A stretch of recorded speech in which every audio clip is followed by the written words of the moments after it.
Ini sudah diantisipasi menurut saya. Jadi ini serius ini, bukan pernyataan main-main, serius. Mereka tidak ingin negara sebesar Indonesia akan dipimpin oleh orang yang reputasinya secara pendidikan, secara pengalaman kerja, pengalaman berorganisasi, pengalaman berpolitik itu minim. Mereka tentu saja melihatnya begini. Siapa sih dari militer yang pernah duduk di dalam posisi RI 1, RI 2? Semuanya kan jenderal. Artinya melewati tahapan usia di atas 44-45 ke atas. Ya, karena itu terakhir Anda yakin bahwa Gibran ini walaupun mungkin Anda bilang tadi nggak bisa kerja 1-2 bulan, memang akan termaksulkan.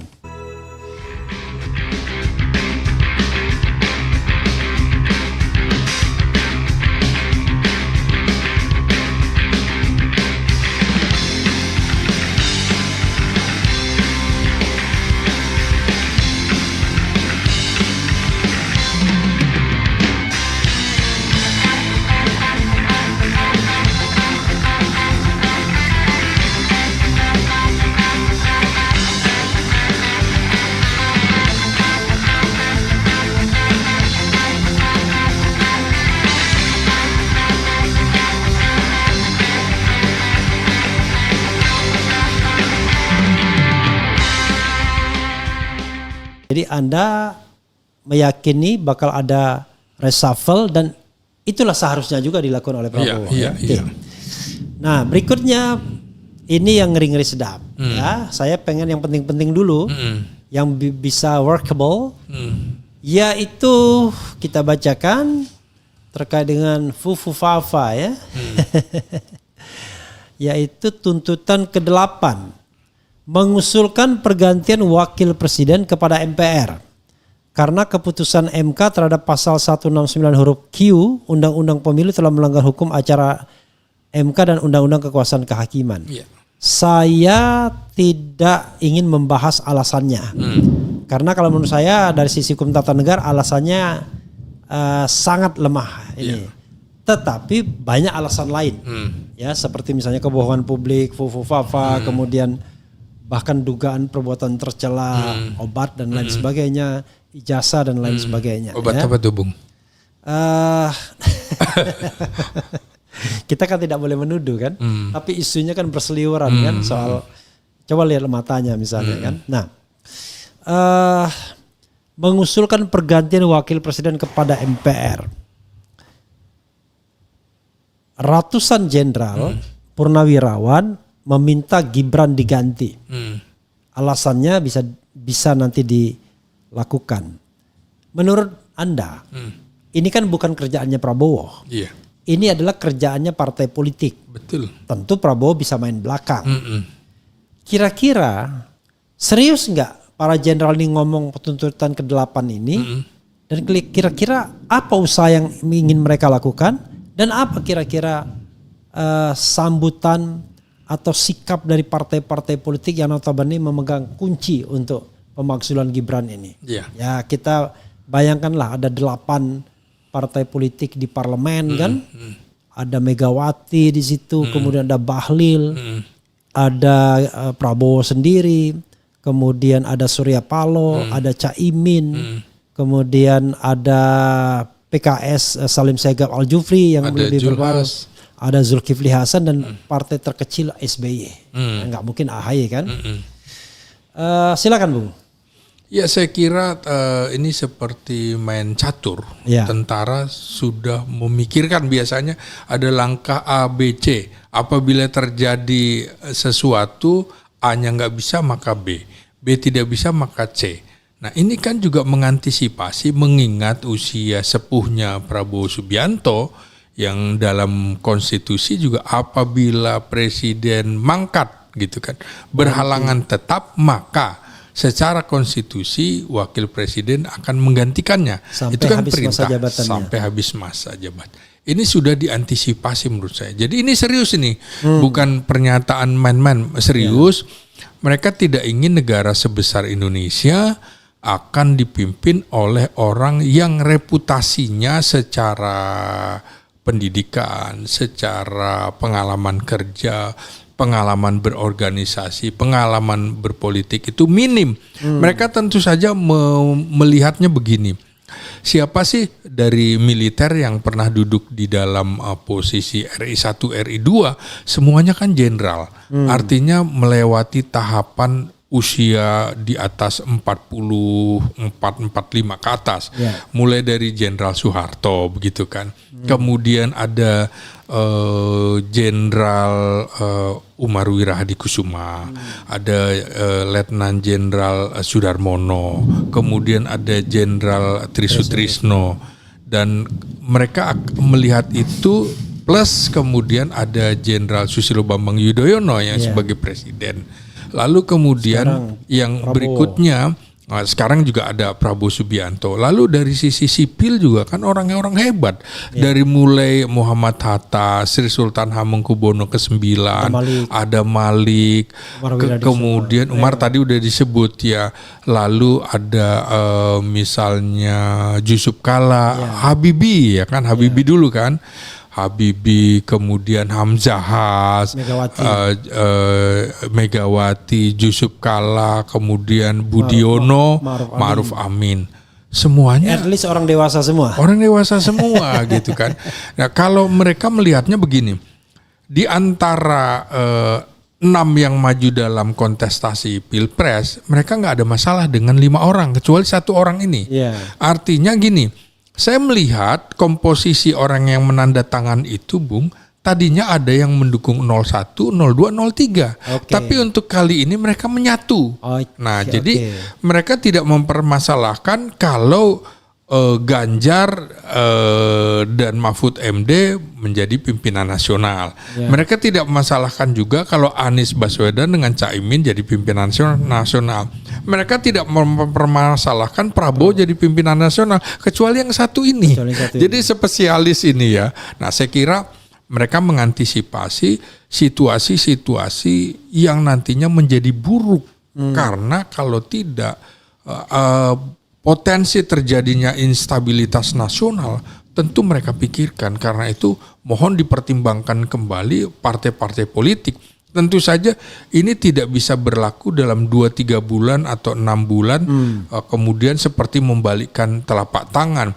Tapi mungkin mereka melihat juga ada proses-proses di mana harus ada kekuatan parlemen yang maksimal yang didukung oleh kekuatan kekuatan mayoritas di tengah situasi pada saat ini. Kalau kita lihat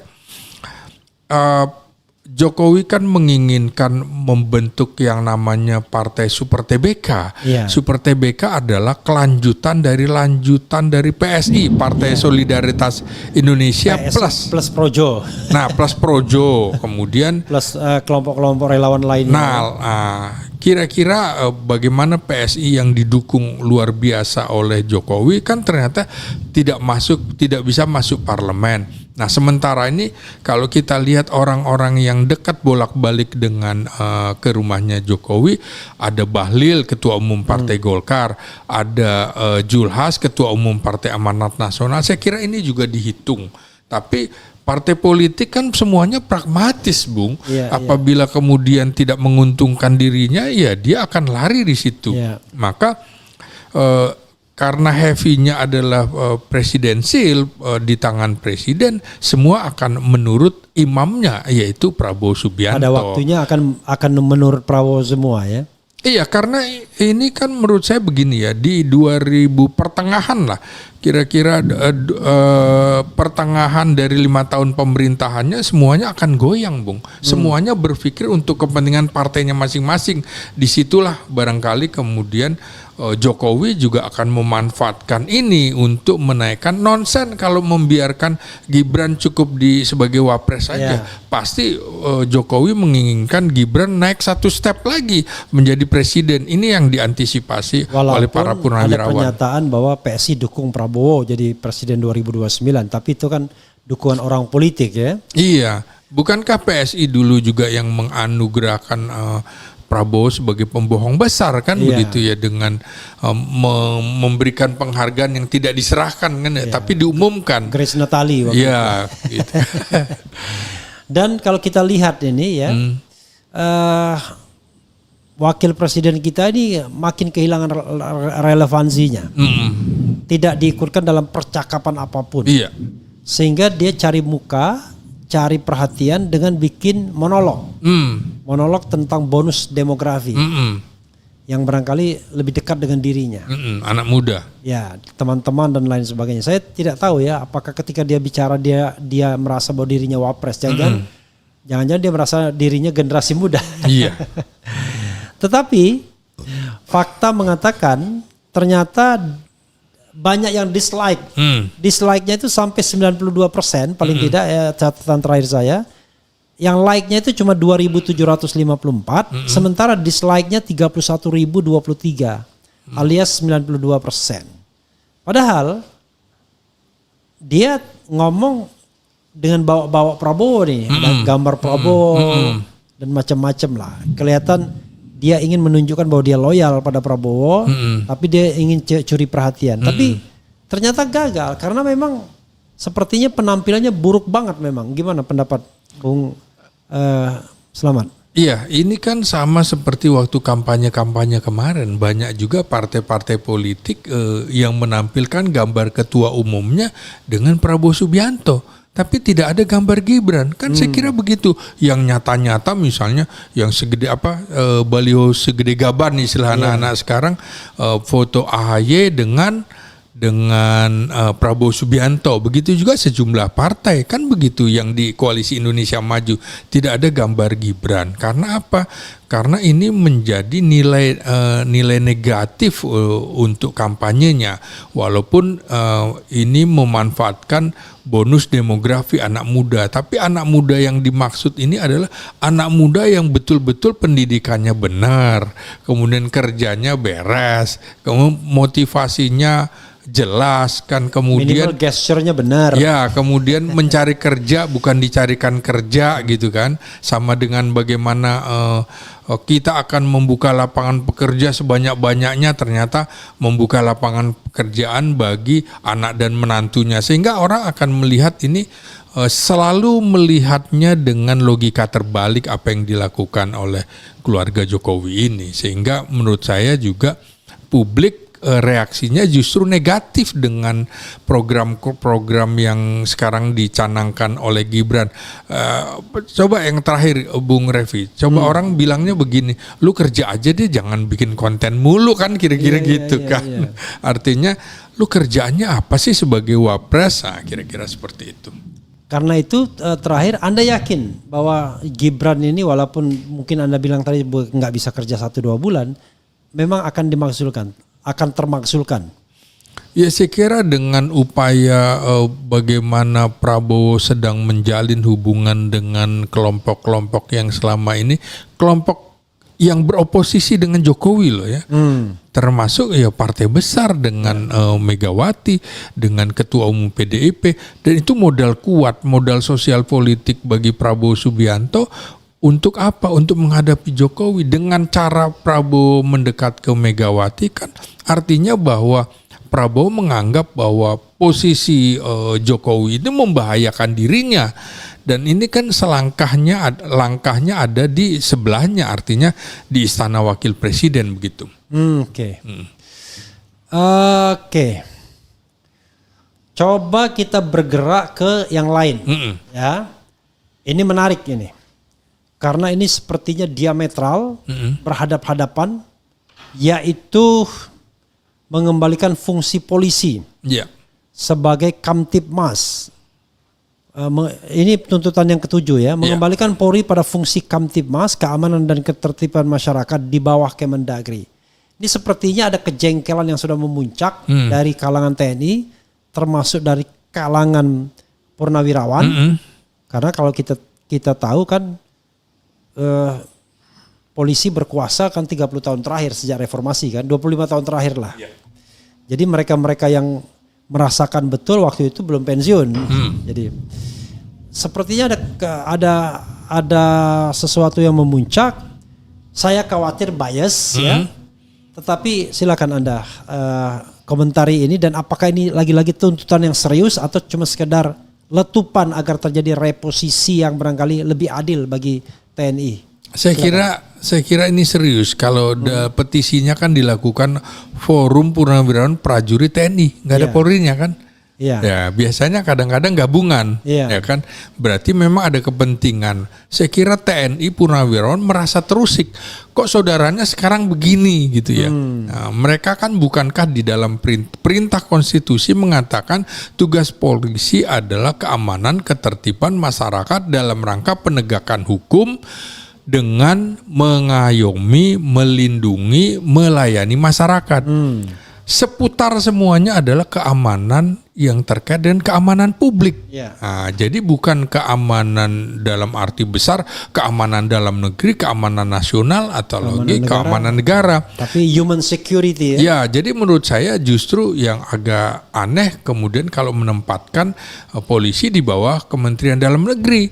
Karena itu kalau perintah undang-undang kan tidak begitu. Usaha pertahanan keamanan negara dilaksanakan dengan sistem pertahanan keamanan rakyat semesta, di mana TNI dan Polri sebagai kekuatan utama dan rakyat sebagai kekuatan pendukung. Kalau di situ adalah hankam rata, berarti Kementerian Hankam. Itu perintah undang-undang. Jadi Polri pun masuk ke Kementerian Hankam, bukan Kementerian Dalam Negeri. Iya, itu juga TAP MPRS yang dilakukan oleh Soekarno gitu ketika menghadapi Irian Barat. Yang sekarang jenengi namanya cuma Menteri Pertahanan. Iya. Menjadi menurut Bung harusnya Menteri Pertahanan dan Keamanan. Iya betul, harusnya tetap pertahanan keamanan, tapi tidak boleh ini dirangkap oleh Panglima ABRI seperti eranya Soeharto, karena ini sipil. Maka Panglima ABRI atau Panglima TNI dan Kapolri ada di situ, di bawah koordinasinya. Menteri Menhankam gitu ya. Iya, Menhankam. Jadi sejajar. Sejajar. Jadi kalau ini kan tidak sejajar, di mana misalnya Panglima TNI hanya tidak punya kewenangan anggaran, hanya kuasa pemegang anggaran. Kalau Kapolri pemegang anggaran, pemegang anggaran ini kan Kementerian Pertahanan. Sementara Panglima TNI dan Kepala Staf Angkatan kalau situasi darurat lapor dulu kepada Menhan, kemudian baru Menhan mencarikan uangnya ke Kementerian Keuangan.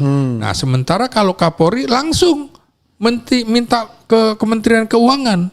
Makanya kalau dilihat, memang nomor 1 itu Kementerian Pertahanan yang paling banyak di APBN, polisi di bawahnya. Tapi orang kan lupa bahwa itu untuk 5 pos.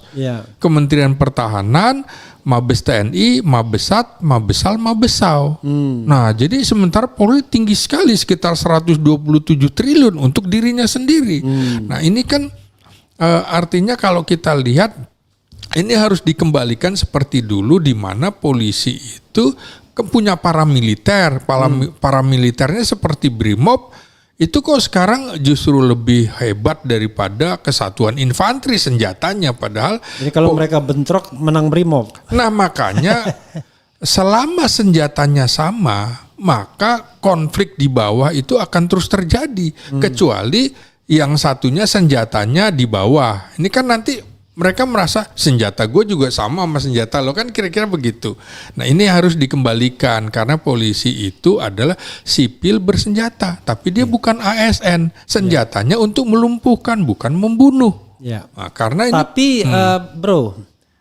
tapi tentu nanti harus ada penegakan hukum secara khusus ya, semacam FBI atau apa ya. Jadi tidak bisa semuanya masuk ke Kementerian Pertahanan dan Keamanan, karena penegakan hukum itu sesuatu yang berbeda kan. Mungkin bisa masuk Kementerian Kehakiman atau Kejaksaan Agung digabung jadi satu ya. Iya, jadi seperti keamanan dalam negeri isinya apa? Misalnya kalau di Amerika begitu terjadi peristiwa 2001 itu, peristiwa September 11. Iya, September 11 itu kemudian ditata ulang, yang tadinya di bawah Kejaksaan Agung kemudian di bawah Kementerian Keamanan Dalam Negeri. Keamanan Dalam Negeri siapa? Badan Siber Sandi Negara, Badan SAR Nasional, Badan Penanggulangan Bencana, kepolisian di bawah itu. Jadi itu luas seperti Menko gitu kira-kira. Maka harus dikembalikan. Nah, ini dulu juga sama. Ketika berdirinya kepolisian kan polisi dibagi dua, polisi istimewa dengan polisi konvensional. Polisi istimewa yang kemudian jadi BRIMOB itu, Bung, itu kan bersama TNI menumpas pemberontakan. Sementara polisi konvensional lebih menjalankan perkara hukum, nah, gitu. Oke, tapi intinya Anda tidak setuju kalau ke Kemendagri, tapi Anda setuju kalau dia tidak lagi di bawah presiden gitu ya, secara langsung. Nah, di bawah presiden, tapi koordinasi administrasi di bawah Kementerian Pertahanan Keamanan. I know. Karena artinya mereka tidak langsung. Iya, karena mereka alat negara. Oke. Alat negara maka di bawah kepala negara. Oke. Sementara Kementerian Pertahanan Keamanan itu adalah alat pemerintah, kan kabinet. Kementerian itu pemerintah. Nah, jadi harus dibedakan itu. Oke, intinya mereka tidak boleh gabung-gabung di kabinet ya? Iya. Tidak boleh cawi-cawi di kabinet. Betul. Apalagi ikut pemenangan pilkada dan pilpres. Apalagi itu. Itu nista namanya. Iya. Menista diri sendiri. Menista diri sendiri ya, tidak sesuai dengan tupoksi yang bahkan mengkhianati konstitusi ya. Iya. Oke. Ini ada lagi yang kelima ya. Kelihatan betul. Sebenarnya 5, 6 ini adalah lawan oligarki. 2, 3 dan 5. 2, 3 itu 2 itu adalah mendukung Astacita kecuali IKN. Iya. Kayaknya melawan oligarki. Iya. Menghentikan PSN PIK 2, PSN Rempang dan kasus-kasus yang serupa melawan oligarki. Iya. Nah, kemudian pemerintah wajib melakukan penertiban pengelolaan pertambangan yang tidak sesuai dengan Undang-Undang Dasar 45 Pasal 33 ayat 2 dan ayat 3. Iya. Nah, ini kelihatannya juga melawan oligarki karena kita tahu tambang itulah yang membuat oligarki ini kaya raya semua. Silakan, Bung. Ya, jadi kalau saya lihat ya, lawan Jokowi, lawan oligarki ini 8 tuntutan ini. Silakan. Iya, kalau saya melihat dalam 2 periode kepemimpinan Jokowi ini kan Jokowi kerap diposisikan sebagai pemimpin yang merakyat. Ya, rakyat kemudian mengelilingi Jokowi, tapi ternyata faktanya Jokowi adalah dikelilingi oleh oligarki yang kuat. Kan terbalik-balik. Simbol kesederhanaan Jokowi misalnya. Tapi kemudian faktanya terbukti dia mendukung dinasti politik. Dengan posisi Gibran, Kaesang dan lain-lain. Dia dicitrakan sebagai pemimpin pembangunan. Namun pembangunan yang sering bersifat kosmetik kan begitu.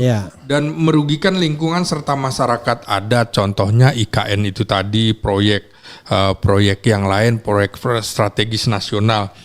Katanya Jokowi juga netral dan demokratis, tapi di akhir masa jabatannya terkesan melanggengkan kekuasaan melalui manipulasi, diduga memanipulasi hukum melalui Mahkamah Konstitusi sehingga menyebabkan Gibran masuk sebagai wakil presiden. Ini betul-betul bagaimana Jokowi menunjukkan mitomania politiknya antara citra dan realitasnya itu bertentangan. Jadi saya kira soal itu sudah saya kemukakan bagaimana Jokowi katanya dekat dengan rakyat, ternyata dia lebih dekat dengan oligarki kan begitu. Katanya demokratis, ternyata dia adalah simbol yang mendukung dinasti politik. Jadi betul-betul citra Jokowi itu harus dibaca terbalik begitu, Bung. Nah, sama dengan bagaimana erosi kepemimpinan erosi kepercayaan publik terhadap Jokowi ini, misalnya kerusakan institusi MK, kerusakan institusi KPU, bahkan posisi TNI dan Polri itu diacak-acak. Ini saatnya menurut saya Prabowo menormalisasi lembaga atau alat-alat negara harus dikembalikan kepada fungsinya sesuai dengan perintah konstitusi begitu. Ya, tetapi menurut Anda ya, kalau bayangan saya, kenapa Jokowi itu kuat? Karena dia masih memegang atau dipegang oligarki yang menguasai ekonomi Indonesia. Dan apa yang dituntut oleh Purnawirawan tadi adalah betul-betul berhadapan atau berbenturan dengan oligarki. Iya.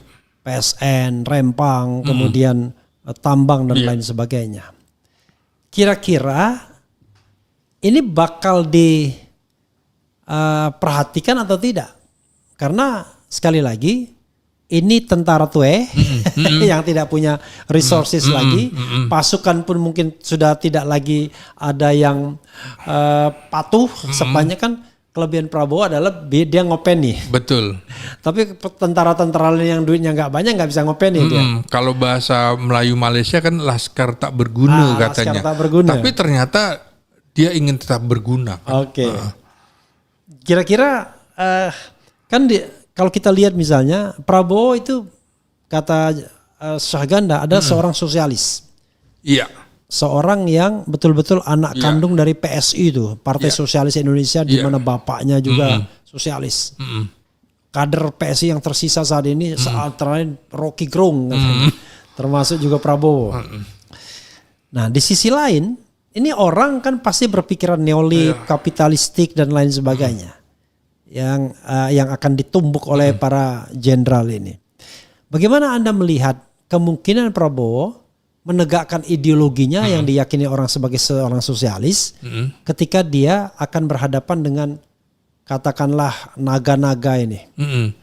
Ya, tentu saja Prabowo ingin cita-citanya Indonesia Emas 2045 kan cita-cita kita semua, persis satu abad Indonesia ya, bagaimana Indonesia maju. Tapi kan dia juga terbuka kemungkinannya bahwa Indonesia akan hancur, kan begitu ya. Dari apa? Dari kepemimpinan 10 tahun Jokowi, warisannya membahayakan. Karena itu menurut saya Prabowo tentu saja berpikir bahwa dia harus bisa menumbuhkan kepercayaan publik lagi gitu kan. Di ujung pemerintahan Jokowi terjadi kehancuran trust gitu, kehancuran rule of law, kehancuran etos demokrasi, kehancuran solidaritas sosial, dan digantikan oleh polarisasi dan fanatisme politik yang sempit hanya karena pencitraan. Saya kira Prabowo harus juga memberikan kesempatan kepada publik bahwa pencitraan yang dilakukan selama 10 tahun itu bukan pilihan. Jadi harus berpikir bahwa mencari pemimpin, mengembalikan etos kerja, etos demokrasi, mengembalikan rule of law itu harus dengan cara-cara itu tadi, penegakan hukum. Artinya misalnya kalau Prabowo bilang seperti kasus Pertamina ya, sampai kan dia kemukakan harusnya hukumannya 50 tahun gitu kan. Timah ya. Nah, ya itu artinya menurut saya sesuatu yang dulu ditutup-tutupi oleh eranya Jokowi sekarang kan muncul semua, Bung. Yang kita tidak perkirakan sekarang tiba-tiba apa sih yang akan dilakukan oleh Kejaksaan Agung. Jadi kita sekarang malah jadi lebih berharap kepada Kejaksaan Agung, Bung, daripada KPK. Nah, makanya menurut saya ini harus ditata kembali bagaimana menata rule of law-nya, kemudian menata demokrasi harus lebih baik lagi, kemudian juga perlawanan yang harus dilakukan oleh Prabowo adalah memberikan kesadaran politik kepada publik, kesadaran kolektif, misalnya bagaimana literasi politik, bagaimana kemudian memahami kekuatan sipil harus aktif, kemudian oposisi itu bukan sebuah sesuatu jalan yang hina. Kemudian juga jurnalis harus tetap kritis. Kita tahu di eranya Jokowi dianggap bahwa nyaris nggak ada yang mengkritik Jokowi, Bung, sejak tahun 2012. Ini kan harus kita bangunkan kembali. Pers juga, gerakan akar rumput, akademisi yang independen, seperti bagaimana kita membuat podcast. Ini kan bagian dari membangun sistem demokrasi Indonesia yang lebih baik dengan mengembalikan narasi kebangsaan kita ke rel kebenaran dan akal sehat. Ya, tapi sekali lagi ya, Kalau berpikir jiwa sosialis, kan salah satunya adalah bagaimana menggerakkan ekonomi rakyat dan distribusi aset yang sudah demikian parah dikuasai oleh segelintir konglomerat di sini. Dan tentu dengan politik itu kan tidak akan nyaman para konglomerat. Karena kan mereka akan dipaksa untuk redistribusi aset mereka. Karena kalau misalnya kalau pakai teori Anies, kita tidak akan mengganggu yang besar, tapi yang kecil dibesarkan. Ini kan teorinya. Faktanya adalah kalau seandainya ekonomi itu bulatan 100, ya kalau Anda misalnya mau membagi, ya semakin banyak bilangan pembagiannya pasti semakin kecil kan. Tidak mungkin orang itu langsung tetap bertahan di kue yang besar kan. Nah, politik semacam ini, politik sosialistik semacam ini kan pasti tidak disukai. Itulah yang barangkali yang menjelaskan kenapa Jokowi masih kuat karena ditopang oleh mereka. Tapi masalahnya yang ingin saya katakan, kira-kira Prabowo cukup berani nggak dalam jangka waktu yang dekat immediate melakukan langkah-langkah radikal untuk membangun ekonomi Indonesia yang lebih sosialistik dalam pengertian yang asetnya lebih terdistribusi, keadilannya lebih merata. Apakah dia cuma omong-omong doang gitu, sebagai mimpi dia, bilang kedaulatan, makan gratis dan lain sebagainya. Silakan Bung. Ini kan baru 6 bulan ya, baru 6 bulan. Maka saya mengatakan 50-50 ya. Paling tidak kalau kita belajar dari pengalaman ketika Indonesia merdeka, kemudian mulai 1950-an melakukan nasionalisasi perusahaan-perusahaan Belanda, begitu ya. Maka saya kira juga perlu dilakukan nasionalisasi perusahaan-perusahaan oligarki. Nggak mungkin ditutup semua karena ini lapangan pekerjaan juga. Ini bisa menjadi aset negara. Merampas misalnya seperti kebun-kebun sawit itu kan dirampas buat negara yang nggak jelas. Ini polanya Prabowo sudah kelihatan akan melakukan, gitu. Akan melakukan. Asal jangan dia kasihkan kepada keluarganya. Nasionalisasi itu dijadikan perusahaan negara. Ini kemudian menjadi lapangan pekerjaan baru bagi masyarakat kita yang sedang kesulitan mencari lapangan pekerjaan sekarang. Usul saya segera nasionalisasi perusahaan-perusahaan oligarki itu. Jangan kemudian ditendang begitu aja kemudian hanya menjadi barang rongsokan begitu. Nggak bisa dimanfaatkan. Dan cegah mereka melakukan capital flight ya. Ya persis. Atau memindahkan usaha mereka di negeri anta berantah. Bung, terakhir ini ya. Terakhir A, terakhir B. Terakhir A. Ya. Benar. Jadi hal ini sebenarnya, karena sebelum terakhir nanti kita akan bacakan komentar secara highlight, silakan komentari dan kita selesai.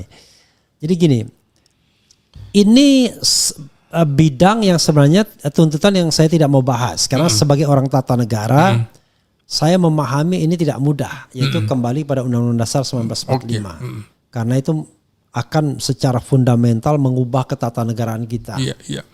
Yang jelas tidak ada lagi pemilihan langsung, tidak ada lagi MK, tidak ada lagi DPD, tidak ada lagi KY dan lain sebagainya. Orang mengatakan, ya kan nanti di amandemen lagi. Loh kalau di amandemen lagi ngapain kita bilang kembali? Amandemen yang sekarang aja kalau kita mau perbaiki. Menurut saya paham betul ya, karena saya pernah diundang juga dulu ada Saidiman gitu ya dari Pepabri juga. Bicara mengenai kembali kepada Undang-Undang Dasar 1945 yang asli. Karena mereka nganggap undang-undang itu undang-undang tahun 2000 kata mereka. Undang-undang tahun 2002. Undang aspal, asli tapi palsu. Asli tapi palsu. Padahal saya mengatakan ya perlu pembicaraan yang luar biasa. Tapi saya serahkan kepada Bung untuk melakukan observasi soal apa sih kepentingan TNI ini selalu, terutama yang senior ya, selalu mengatakan kembali pada Undang-Undang Dasar 45 yang asli. Lalu fortunately, untungnya didukung juga oleh beberapa tokoh. Ya. Saya tahu misalnya Abdullah Hamahua mendukung itu, kemudian Ihsanuddin Nursi mendukung itu, Lanyala Mataliti juga mendukung. Banyak juga yang mendukung. Walaupun orang tata negara mengatakan, waduh, kalau kita kembali pada Undang-Undang Dasar 45, maka tatanan kenegaraan itu akan berubah belok lagi secara drastis. Silakan Bung. Ya, saya kira semuanya perlu dievaluasi ya. Ketika kita membuat undang-undang dasar itu juga tergesa-gesa begitu ya. Tapi rapat-rapat BPUPKI kan juga perdebatan para the founding fathers sudah memikirkan itu semua, Bu. Bukan the founding fathers, the founding parents. Ada perempuannya juga soalnya. Oh gitu ya, oke. Ya para pendiri bangsa gitu ya, entah laki entah perempuan juga. Nanti dimarahin kita ya. Nah, menurut saya begini ya, undang-undang dasar di negara-negara lain juga sifatnya cuma mini, dikit aja. Namanya undang-undang dasar itu tidak ada penjelasan yang detail. Amerika singkat sekali, Bung. Nah, kemudian amandemen itu dimasukkan ke dalam adendum, ada penjelasan. Jadi yang asli waktu itu adalah tetap nggak boleh diubah, karena begini ya. Barangkali salah satu profesi yang di dalam Sumpah Prajuritnya tegas mengatakan menjaga pengawal ideologi atau paham filosofi bangsa adalah tentara, kan begitu. Maka dia melihat bahwa proses berdirinya negara dengan Undang-Undang Dasar tahun 1945 yang diputuskan pada tanggal 18 Agustus dan Pancasila 18 Agustus itu yang dipahami oleh tentara. Jadi saya pikir mereka akan tunduk dan patuh pada itu. Kemudian memang penuh perdebatan menurut saya hal itu. Tapi mereka merasa bahwa ada hal-hal di mana euforia reformasi membuat kita akhirnya juga terpengaruh oleh kepentingan-kepentingan asing, kepentingan-kepentingan ideologi atau paham-paham bangsa lainnya. Maka mereka harus juga menjaga, kemudian mengingatkan bahwa kita dulu pernah punya Undang-Undang Dasar 1945, kemudian juga lalu pernah juga Undang-Undang Dasar sementara 1950, toh akhirnya setelah 9 tahun kembali lagi ke Undang-Undang Dasar 1945. Artinya apa? Kalau mau amandemen dan lain-lain, itu kuncinya adanya di militer. Dekret presiden kalau tidak mendapatkan dukungan militer itu nonsen. Sama dengan waktu Gus Dur melakukan dekret tapi nggak ada dukungan dari militer, maka tidak terjadi. Jadi menurut saya kita sebenarnya punya yang namanya di barat trias politika, ada eksekutif, legislatif, yudikatif. Kita cukup punya hal yang lebih lengkap, 5 lembaga, ada BPK, ada DPA, di mana kemudian MPR sebagai lembaga tertinggi negara. Masuk akal, Bung. Ini kan tidak pernah ada evaluasi bagaimana kalau presiden melakukan sesuatu yang melanggar, di mana MPR kembali hanya sebagai lembaga tinggi negara. Jadi saya kira harus juga dievaluasi. Kalau memang harus kembali ke Undang-Undang Dasar 45 yang asli atau dengan catatan yang sudah terjadi dimasukkan ke dalam penjelasan, Undang-Undang Dasar 45 tetap dilakukan. Memang ada beberapa catatan, misalnya soal cukup 2 periode itu kan juga artinya kontrol kekuasaan itu memang harus dikontrol. Power tends to corrupt and absolute power corrupt absolutely. Itu menjadi patokan kita yang belajar tentang demokrasi, belajar ilmu politik, belajar hukum tata negara. Jadi tidak bisa membiarkan, termasuk membiarkan aparat negara bersenjata tanpa kontrol dari kita, gitu. Tak boleh membiarkan polisi dan tentara berpolitik, kan begitu? Ya boleh berpolitik, tapi politik negara. Bukan tidak boleh politik praktis. Iya. Jadi politik negara itu politik yang tercantum dalam konstitusi. Iya. Bukan yang tercantum dalam kemauan presiden atau para menteri. Nah, makanya kan tidak boleh lagi TNI aktif atau presiden menganggap dirinya saya panglima tertinggi TNI, nggak bisa. Iya. Itu sebutannya adalah pemegang kekuasaan tertinggi atas angkatan darat, laut, udara, dan dilaksanakan oleh Panglima TNI-nya. Dulu memang ada waktu tahun 1949 pada waktu RIS sebutannya memang panglima. Panglima tertinggi. Ingat enggak? Surat perintah 11 Maret. Soekarno juga mengklaim dirinya kan sebagai presiden, panglima tertinggi TNI, panglima TNI angkatan perang. Dulu angkatan perang waktu. Terus juga panglima pemimpin besar revolusi. Itu keliru sebenarnya. Nah, makanya waktu Soekarno mulai pakai tongkat itu gara-gara tahun 1949 Bung, memang sebutannya Panglima tertinggi, tapi di UDS 1950 nggak ada, UUD 45 juga nggak ada begitu. Ya ini itu dalam kepentingan sebagai kepala negara, tapi itu pun kan tidak day to day politik. Persis. Kan? Jadi misalnya menyatakan perang, nah, itu boleh itu. Tetapi kan tidak setiap hari kita perang. Iya.